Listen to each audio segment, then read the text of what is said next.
스마트 팩토리 SQC 동영상 강의 시간입니다. 네, 오늘은 관리도에 대해서 강의를 해보도록 하겠습니다. 네, 잘 지내셨나요? 네, 마이크가 좀 멀어졌네요. 이게 아이쿠야, 이게 가리고 있구나. 이게 노래방 마이크 이걸로 어떻게 강의를 할 수 없나? 네. 네. 혼자 있어서 심심하면 별짓 다 해요. 뭐 꼭 이걸로 뭐 소리가 나지 않더라도 유튜브에 나오는 노래를 따라 부를 때 그냥 빈손으로 있으면 좀 재미가 없잖아. 뭐 이렇게 있어야지. 네. 요즘 노래방에 간지 오래돼가지고 이제 코로나 때문에 좀 그렇습니다. 다 상황 좋아지면 코인 노래방이나 아니면 그냥 진짜 노래방 갈 때 나 좀 불러줘. 음료수는 내가 쏠게. 네, 농담이고요. 쓸데없는 얘기였습니다. 같이 한번 보죠. 이제 그 학기마다 조금 다를 수는 있겠지만 2020년 1학기 기준으로 요 관리도 파트가 우리가 이론을 배우는 마지막 파트가 될 거예요. 이제 나머지 한 2주 남았는데 여기까지 하고 나면 전체 리뷰랑 뭐 기출문제 풀이 그리고 그 기말고사 보면 끝나는 그런 시간입니다. 네, 같이 한번 보도록 하죠. 네, 관리도입니다. 관리도의 개념부터 설명을 드리면 우리가 앞에서 계속 이걸 열심히 배웠어요. 뭘 배웠냐면 통계에 대한 걸 열심히 배웠는데 그 통계에 대한 걸 배워서 우리가 추정이나 가설 검정 뭐 이렇게 이제 샘플의 분포 뭐 그 연속 확률 분포, 이산 확률 분포의 특성을 이용해서 우리가 바로 전 단계 샘플링 검사에 적용을 했어요. 그리고 관리도 지금부터 배우게 되는 관리도 역시 우리가 앞에서 배웠던 이산 확률 분포, 연속 확률 분포 그리고 그것을 이용한 가설 검정의 그 이론들이 그대로 적용되는 파트입니다.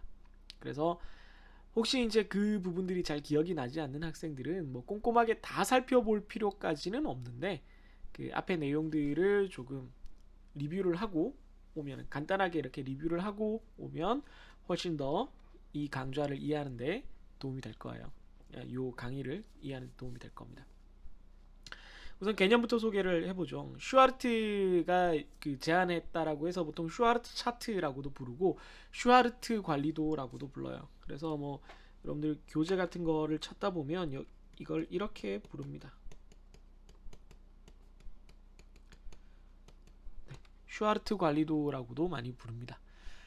그 이후에도 사실은 우리가 이번 학기에 배우는 건 사실 슈아르트 관리도의 범위, 슈아르트 통계적 관리도의 범위에 다 포함이 되고요.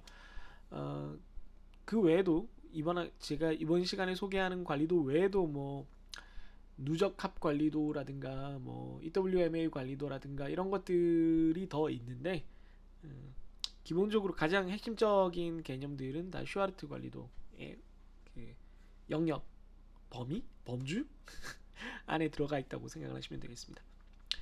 통계적인 품질 관리 도구예요. 그러니까 여기서 핵심적인 거는 샘플링 검사와 마찬가지로 통계적이라는 거예요. 통계적. 그래서 앞에서도 얘기했지만 뭘 포함한다고요? 뭐에 바탕을 둔다고요? 네. 가설 검정에 바탕을 둡니다. 다른 그 품질 관리 도구와 가장 큰 차이점이 있다면 바로 시계열 특성을 다룬다라는 거예요. 앞에서 우리가 어떤 자료의 분포를 가지고 판단을 한다. 자료의 분포를 우리가 파악하려고 한다라고 했을 때 사용되는 그 통계적 품질 관리 도구가 두 가지 정도 있었습니다. 기억나시나요? 이러면서 이제 리뷰 좀 하는 거죠. 자료의 분포에 관련된 도구가 크게 두 가지가 있었어요. 뭐 넓게 따지면 세 가지죠. 네, 파레토나 히스토그램이 있었습니다. 갑자기 이렇게 글씨가 안 써지냐? 뭐 굳이 하나 더 추가한다면 산포도도 따질 수는 있죠. 어쨌든 이 중에서 특히 전체적인 분포 파레토는 파레토 차트 파레토 그림은 그 전체 자료의 분포가 아니라 어디에 쏠려 있는지 쏠림 현상 즉 일부의 어떤 두드러진 특징 특성 중요성을 파악하기 위한 도구였다면 전체적인 분포를 따지는 건 전체적인 분포가 이렇구나 라는 걸 이해하기 위한 도구로는 히스토그램이 있었거든요. 근데 이 히스토그램의 단점 중에 하나가 제가 강의를 할 때 설명을 드렸었는데 뭐냐면 바로 요 시계열적인 특성이 없다라는 거였어요. 그러니까 한순간 그 제품이 계속 생산되고 있는데 히스토그램은 어떤 한순간 여기서 여기까지를 탁 이렇게 사진 찍듯이 탁 찍어서 요 상황에 대해서만 보는 거예요. 마치 엑스레이 같은 거죠. 엑스레이. 우리가 엑스레이 말고 MRI나 이런 것들, 특히 그 움직이는 MRI 같은 걸 찍는 이유가 뭐냐면은 그 어떤 한순간 정지된 화면만으로는 파악할 수 없고 이 움직이는 과정에서 이게 어떻게 되는지를 알아야 되는 움직임이, 근육의 움직임, 심장의 움직임, 뭐 이런 것들, 혈관의 움직임이 어떻게 되는지를 알아야 되는 문제가 있기 때문에 움직이는 사진을 찍으려고 하는 거거든요. 그래서 시계열적인 움직임, 변화, 이것들을 관찰하기 위해서 어떤 도구가 필요하다. 그런데 그 도구가 그냥 하나의 자료만 보는 게 아니라 전체적인 분포의 어떤 개념을 가지고 우리가 봐야 된다라고 했을 때 다루는 방식이 바로 관리도입니다. 그래서 뭐 똑같지는 않지만 히스토그램처럼 자료 전체의 어떤 분포 특성, 자료가 얼마나 몰려 있는지, 어떤 범위 안에 있는지 이런 걸 다루는 그런 도구이면서, 통계적 도구이면서 동시에 이게 시간에 따라서 어떻게 되는지, 시간의 변화에 따라서 어떻게 되고 있는지를 반복적으로 관찰할 수 있는 시계열 특성을 가지고 있다. 이게 포인트라는 점을 여러분들이 이해하시면 좋겠습니다. 그래서 목적은 제조 및 경영 프로세스. 과거에는 뭐 품질관리 도구들이 다 이런 말이 요즘 다 추가되고 있죠. 과거에는 다 제조 현장 이런 거 이런 범위에 작업하는 그 결과물, 사람이 손으로 뭔가를 하는, 기계로 뭔가를 찍어내는 이런 아주 좁은 범위의 결과물에 대한 관리를 의미했다면 통계적 품질 관리가, 요즘은 제가 수업 초반부터, 강좌 초반부터 계속 반복해서 말씀드리지만 경영 프로세스 전반으로 이게 확대되고 있는 거거든요. 뭐 예를 들면 서비스라든가 그거에 대한 고객 응대의 그 프로세스에 대한 시간 관리라든가 품질 관리라든가 만족도 관리라든가 이런 것들도 다 수치화해서 관리할 수 있기 때문에 그런 것들을 다 수치화를 했을 때 그 자료가 우리가 관찰하고자 하는 대상이 통계적 관리 상태에 있는지의 여부를 따지는 겁니다. 여기서 이제 중요한 단어가 두 가지가 나타났어요. 통계적 관리 상태. 엄밀히 말하면 이것도 두 개의 단어죠. 통계적 관리 상태. 그냥 관리 상태가 아니라, 그러니까 주관적으로 판단하는 게 아니라 통계적으로 엄밀하게 숫자를 따져서 판단을 한다는 거예요. 그래서 때 알고 싶은 게 관리 상태냐 하는 거고, 그 관리 상태가 무슨 단계나 숫자로 표현된 게 아니라 여부로 표현이 된다는 거예요. 여부. 여부는 기다 아니다. 뭐 우리 학교 학생들을 위해서 사투리를 쓰자면 겨 아니여 이렇게 할 때 기다 아니다 라는 말로 따질 수가 있겠죠. 그렇기 때문에 OX 문제로 어떤 것이 해당된다 아니면 안 된다를 따지는 통계적인 방법이 바로, 계속 반복해서 얘기하고 있지만 위에 살짝 가려졌네요. 그렇게 따지는 통계적 방법이 바로 가설 검정이라는 거죠. 그래서 통계적 관리 상태 안에 있다 아니다를 각각 귀무가설과 대립가설로 만들어서 평가를 하는 거예요. 계속 시간에 따라서. 그런 방식을 취하고 있습니다. 그래서 그렇게 되면 뭐가 좋냐? 관리 상태가 안 된다라면 뭔가 대책을 세워야 되겠죠. 그렇기 때문에 그걸 알림을 해주는 관리 지원 도구라고 할 수 있습니다. 이 개념, 이 관리도의 개념은 여러분들이 잠시 후에 보겠지만 실제로 적용하는 거는 뭐 그렇게 어렵지 않아요. 이 개념은 우리 주위에서 정말 어디든지 다 널리 쓰이고 있어요. 제가 굉장히 감명받았던 것 중에 하나는, 제가 꽤 큰 뭐 회사 이름 얘기해도 되겠지 뭐. 제가 과거에 어떤 게임을 굉장히 좋아해서 뭐 좀 활동을 했었어가지고 블리자드의 초청을 받아서 좀 간 적이 있는데, 뭐 여러 행사에 몇 번 간 적이 있는데 본사에 간 적이 있어요. 그럼 거대한 모니터링 룸이 있습니다. 온라인 게임 운영하는 회사들은 다 그럴 거예요. 그러면 현재 접속한 상황, 각 전 세계 지역별로, 그리고 그때의 트래픽, 그 활동하는 정도, 그 사람이 어떤 캐릭터를 쓰는지를 요약을 해서 뭐 개별 사람마다 계정마다 다 보여주는 건 아니고 그 합산된 모습을 보여줘요. 그러면서 그 트래픽이나 활동 액티비티가 어느 정도 수준인지를 이렇게 시계열로 이렇게 계속 보여줍니다.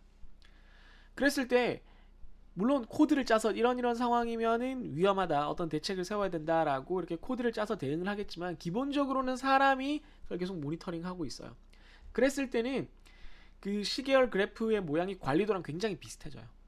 그러니까 무슨 얘기냐면 사람이 어떤 걸 모니터링을 하는 데 있어서 어떤 경영 의사결정을 해야 되는데 의사결정을 내리는데 근거로 삼기 위해서 어떤 자료를 우리가 볼 때 너무나 많은 숫자로 표현을 하면은 우리가 알 수가 없죠. 그래서 요약된 숫자나 특히 그래프, 시각적인 정보를 활용을 해야 돼요. 그래야지 우리가 빨리 이해하고 빨리 의사결정을 내릴 수가 있기 때문에 우리가 앞에서 배웠던 통계적 품질관리 도구들도 그런 의미에서 그 사람들의 판단과 의사결정을 도와주는 도구들이었던 거예요. 히스토그램이나 파레토 그림이나 뭐 산포도나 뭐 특성 요인도나 이런 것들이 다 시각적으로 아 이렇게 해서 한눈에 딱 들어오게 아 이런 거구나 쉽게 이해를 하고 빨리 판단할 수 있게.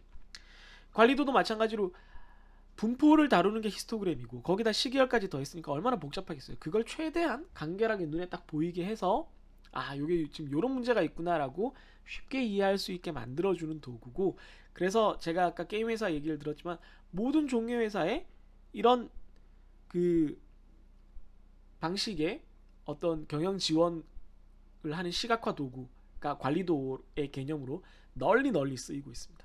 여러분들이 어떤 회사를 가서 어떤 일을 하게 되건 간에 이런 거랑 유사한 도구들 뭐 직접적으로 관리도도 많이 보게 될 거고요. 만나게 될 거예요. 그래서 이 개념도를 잘 익혀두시면 나중에 여러분들이 어떤 일을 하건 만약에 특히 창업을 한다 그러면 가장 핵심이 되는 어떤 키 그 팩터, 우리 회사의 KPI, 그 우리 회사의 가장 중요한 어떤 퍼포먼스 인덱스가 되는 그런 요소를 가지고 관리도로 이렇게 해서 관리를 하면 계속 모니터링을 하면 훨씬 더 그 효율적이 될 거예요. 여러분 그래서 크게 성공해서 선생님 찾아와서 멋있게 명함도 좀 주고 맛있는 것도 사주고 그러세요.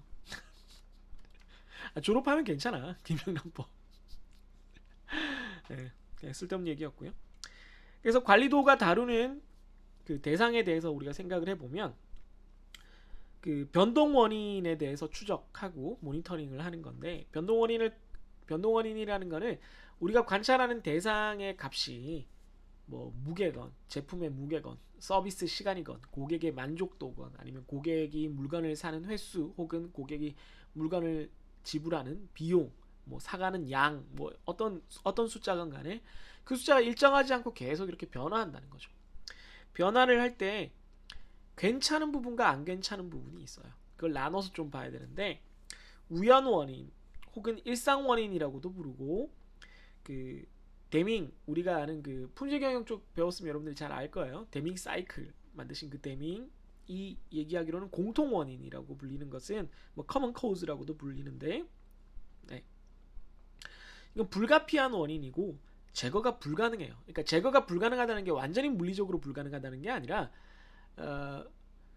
경제적인 관점에서 봤을 때 이걸 제거하는 게 너무나 많은 어마어마한 비용이 들기 때문에 이걸 제거하는 거는 합리적이지 않은 그런 상황인 거예요. 그래서 재료나 기기나 작업자의 변동에 의해서 조금씩 생길 수밖에 없는 변동 같은 것들이에요. 혹은 작업자가 같더라도 기계가 같더라도 그냥 뭐 할 때마다 아주 미세한 정도로는 달라질 수밖에 없는 그런 것들, 이런 변동은 우리가 관리의 대상이 아닌 거예요. 그냥 이 정도는 관리 상태에 있다라고 보는 거죠. 이 정도는 괜찮아, 이건 뭐 별로 문제가 안 돼라고 생각을 하는 거고, 이상 원인 혹은 데밍의 관점에선 특별 원인이라고 불리는 거는, 스페셜 코즈라고 불리는 거는 그 이 시스템 자체가 관리 상태를 벗어났다라고 보는 거예요. 뭐 예를 들면은 보통 뭐 어떤 제품의 무게가 10g에서 11g, 9g 이렇게 왔다 갔다 하다가 갑자기 이게 제품 두 개가 딱 들러붙어가지고 막 20g 이렇게 됐다. 이거는 좀 문제가 있는 거죠. 그래서 우리가 지금 주로 관찰하고자 하는 대상은 우연 원인이 아니라 이상 원인입니다. 그러니까 이상 원인이 실제로 발생을 했는지, 어느 정도쯤 되면 이걸 이상 원인으로 봐야 될지 기준을 세운 다음에 이상 원인을 모니터링해서 발견을 해내서 빨리 대응을 하기 위한 관리 도구를 만들겠다. 이게 관리도의 목적인 거죠. 그래서 기본 구조가 이렇게 생겼어요. 네, 굉장히 단순합니다. 네, 뭐 더 이상 뭐 단순할 수가 없어요. 안 단순한가? 나 혼자만의 생각인가? 네, 가로축은 시간이고요. 네, 가로축은 이렇게 시간이 흘러갑니다. 네, 여기 지금 이거 가려져 있구나. 네, 가로축은 시간이 이렇게 흘러갑니다. 제가 잠깐 가렸군요. 그러면서 요 각 점들은 부분군 조금 이따 얘기하겠지만 부분군이라고 불리는 서브 그룹 혹은 샘플 표본이나 시료라고 불리는 샘플에서 얻은 자료입니다. 보통 뭐 그 평균 값을 사용하는 경우가 많죠. 그 값 하나하나보다는 그 값들이 이제 수직으로 어떤 수치로 표현이 될 때 뭐 무게일 수도 있고 길이일 수도 아까 말한 대로 길이일 수도 있고 뭐 횟수일 수도 있고 뭐 여러 가지가 있을 수 있는데 그거에 대해서 이렇게 값들을 이렇게 표현하는 거예요. 시간에 따라서. 그러니까 시간의 우선순위가 있는 거예요. 예전에 우리가 2단계 샘플링을 할 때 서브 그룹을 만들었던 경우에는 거기서 1번 서브 그룹이건 5번 서브 그룹이건 뭐 우선순위가 있지는 않았어요. 그냥 다 똑같죠. 그냥 랜덤하게 그것들을 섞어서 쓰는데 여기서는 시간에 따라서 먼저 만들어진 제품인 경우에 먼저 만들어진 애들과 나중에 만들어진 애들은 차이가 있는 거예요. 이쪽에서 이쪽으로 해야 되는구나. 네. 차이가 있는 거예요. 그래서 번호가 다 있어야 되고 그 번호에 따라서 우리가 이렇게 그래프를 그리게 됩니다. 그래서 시간에 따라서 이렇게 흘러가고요. 여기 가운데를 보시면 가운데는 센터 라인, 네, 중심선이라 그래서 나중에 보시겠지만 전체 평균으로 추정된 값을 사용을 합니다. 그런 다음에 UCL, Upper Control Limit, 네, 관리 상한선,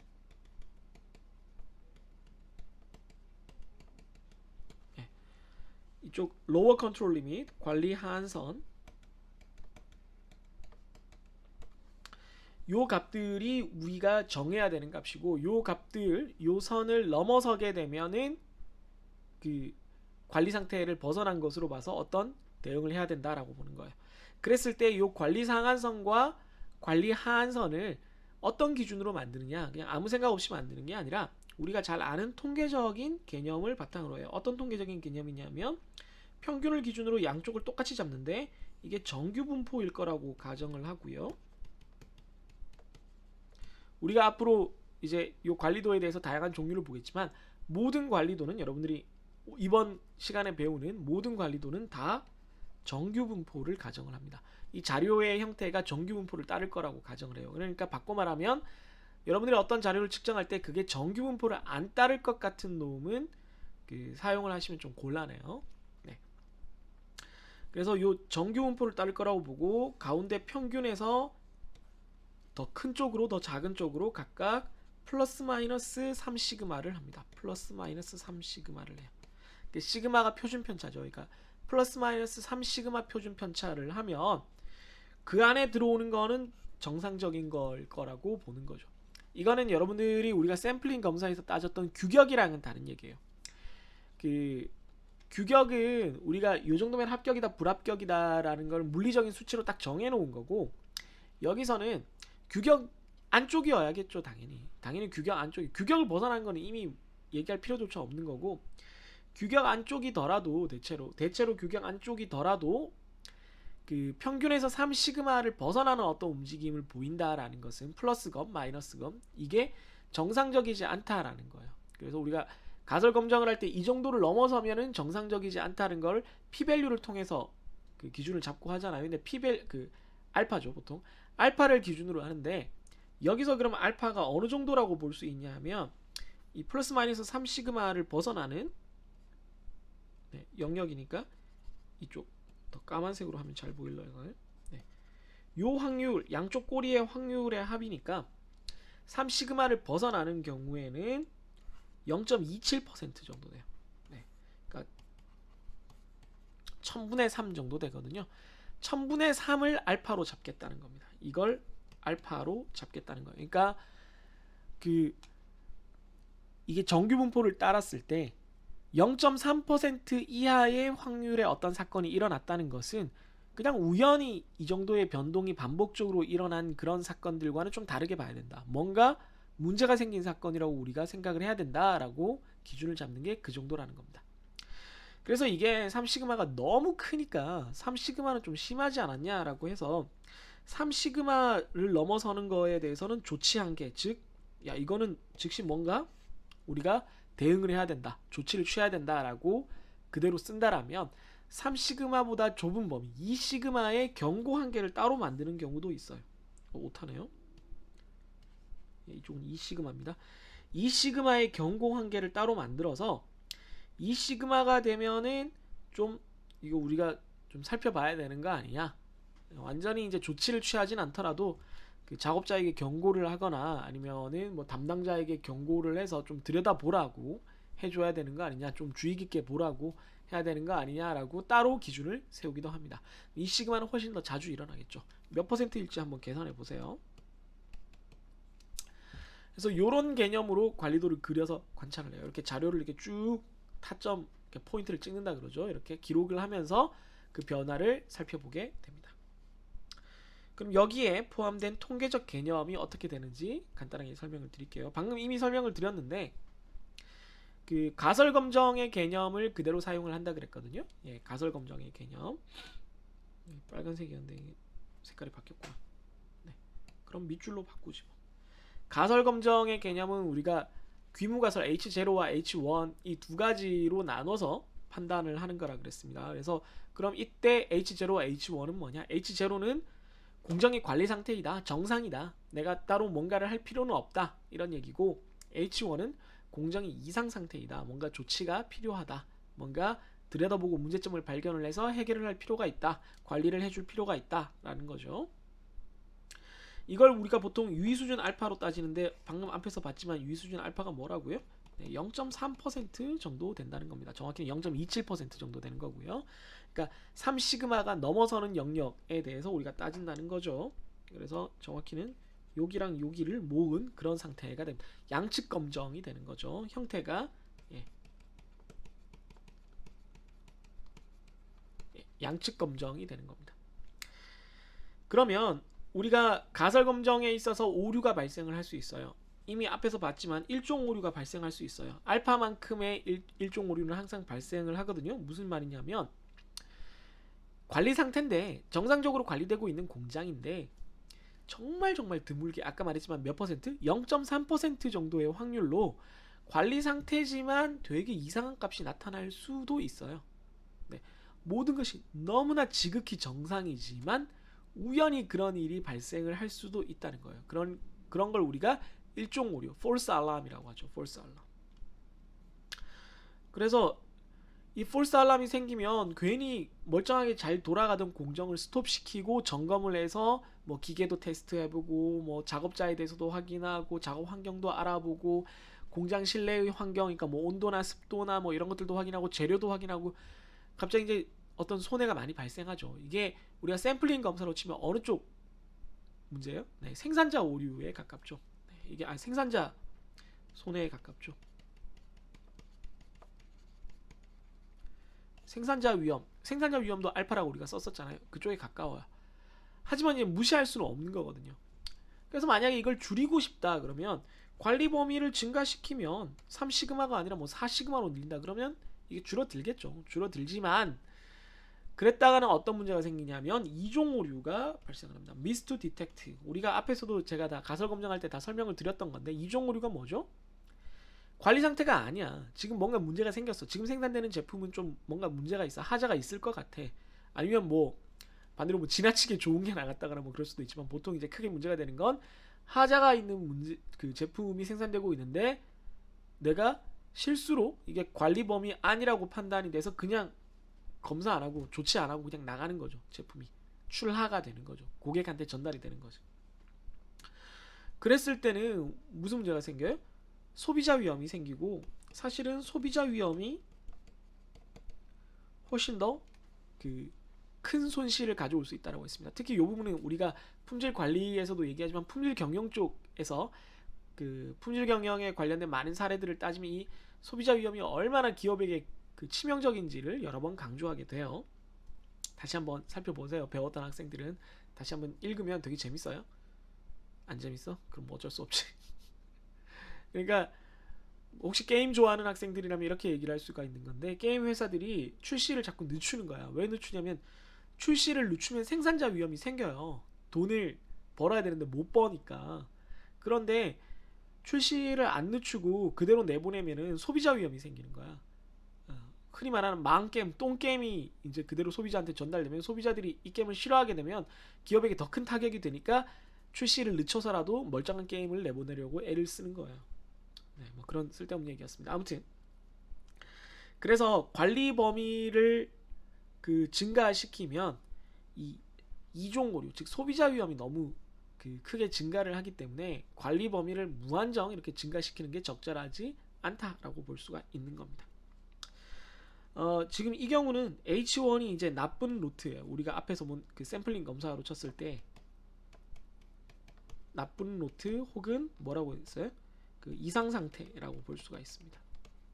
이상 상태인데도 네, 얘가 정상으로 들어오는 어떤 상황이 생길 수가 있죠. 요 관리 범위 안으로 들어오는 요 베타의 이상 상황이 생길 수 있는데, 이거는 관리 범위를 증가시키면, 관리 범위를 예를 들어서 지금 현재 이 빨간 선에서 이쪽으로 증가시키면 베타 범위가 더 커지겠죠. 네, 그래서 더 나쁜 일이 소비자 위험 입장에서 생길 수 있기 때문에 관리 범위를 함부로 확장할 수 없다, 이런 얘기를 하게 됩니다. 그리고 방금 앞 페이지에서 봤지만 요 각 점들은 우리가 부분군으로부터 얻어오는데, 요 부분군으로부터 이렇게 시계열로 이렇게 얻어올 때 동일 조건의 무작위 추출을 해야 돼요. 당연한 얘기겠지만 요 샘플링을 하는 크기도 개수치보다 계량치가 좀 작아요. 요거는 앞에서 배웠던 거랑 똑같은 얘기입니다. 요게 왜 그렇게 된다 그랬죠? 왜 그렇게 된다 그랬습니까, 여러분? 벌써 일주 전인데 다 잊었나요? 네, 까맣게 잊었죠. 계량 쪽이 정보량이 더 많기 때문에 그렇죠. 네, 정보량이 계량 쪽이 더 많기 때문에 더 적은 숫자로 이렇게 관리도를 만들어낼 수 있는 거고, 개수형 데이터로 이렇게 똑같이 만들려면 평균적으로 더 많은 데이터가 필요하다는 거죠.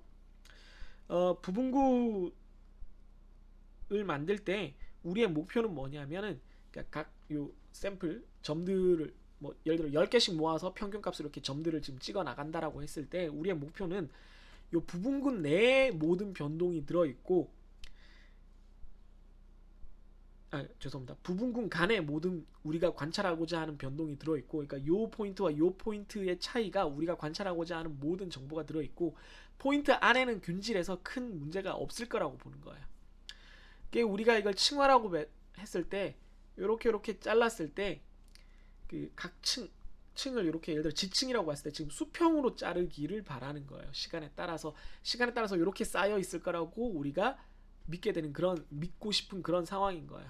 그게 아니고 수직으로 잘랐다 그러면 각 데이터마다, 각 샘플마다 다 모든 특성이 다 섞여서 들어갔기 때문에 시간에 따라서 변화가 별로 없을 거고, 실제로 이상이 생겼더라도 평균이 되면서 뭉개져서 관찰을 할 수 없게 될 거예요. 근데 그게 아니고 우리 시간에 따라서 어떤 변화가 있을 거라고 보고, 시간에 따라서 이렇게 잘랐을 때 요 지점과 요 지점 사이에 이상 원인이 작용을 해서 얘랑 얘를 다르게 만들었을 거다, 데이터 특성을. 그렇게 믿고 싶은 겁니다. 여기 샘플링 검사에서 우리가 얘기했던 거랑 같은 얘기예요. 요 부분군 간의 차이, 군 간 차이가 대부분의 어떤 변화를 일으키고, 급 내 차이는, 서브그룹 내의 차이는 거의 없을 거다, 이렇게 우리가 가정을 하고 싶은 겁니다. 우연 원인 정도만 남아있을 거다라고 우리가 목표를 두는 겁니다. 그렇게 됐으면 좋겠다는 거, 되도록 그렇게 되게끔 잘 이렇게 샘플링을 해야 되겠죠. 자, 이제 관리도 선택이 있는데 요거는 뭐 잠시 쉬었다가 계속 하도록 하겠습니다. 생각보다 이제 이론 설명이 조금 길어서 뒷부분은 뭐 좀 재밌어요. 응? 간단하게 기준들을 몇 가지만 설명하고, 그것만 이제 짧게 설명하고 이제 실습하는 거 하나 더 하면 끝나니까, 네, 잠깐만 기다려 주시길 바랍니다. 잠시 후에 다시 만날게요.